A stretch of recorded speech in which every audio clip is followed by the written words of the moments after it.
Darcy Olmstead from Modern and Contemporary Art, Critical and Curatorial Studies presents Contemporary Artists' Publications in Digital Time. Last January, I found myself on the outskirts of Oslo, Norway, hiking through a frozen forest in the middle of a Scandinavian snowstorm to research a library that would not exist for another 100 years. This freezing trek was in part due to poor planning, but it was also very necessary for me to understand artist Katie Patterson's future library. This is a work that is first and foremost an argument for slow mediation in the wake of digitization and climate catastrophe. In 2014, Patterson planted over 1,000 trees in the Nordmarka forest.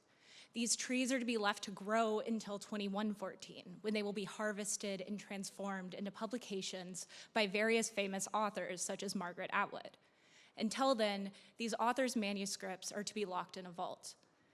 As to whether the forest will survive until 2114, or whether books printed on physical paper will still be a viable medium, is up to future generations. All those originally involved in the project will long be gone.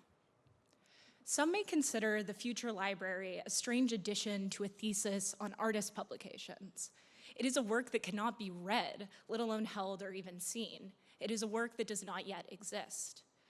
However, I chose to discuss this work alongside two other publications by artists Neda Bamani and Stephanie Sajuko as a means of investigating a particular cultural moment in regards to both art and publishing.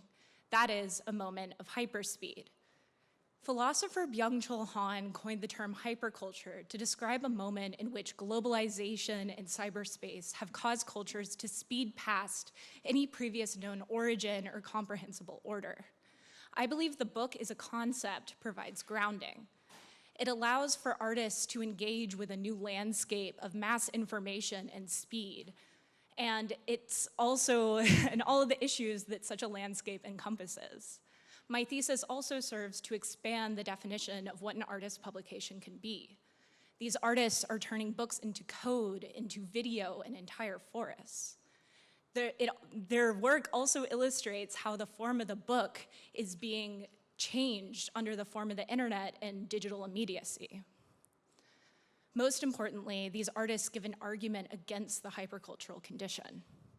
While sitting in the frozen forest that would become the future library, I realized that I was entering a world of deep time. I was entering the time scale of a Norwegian pine.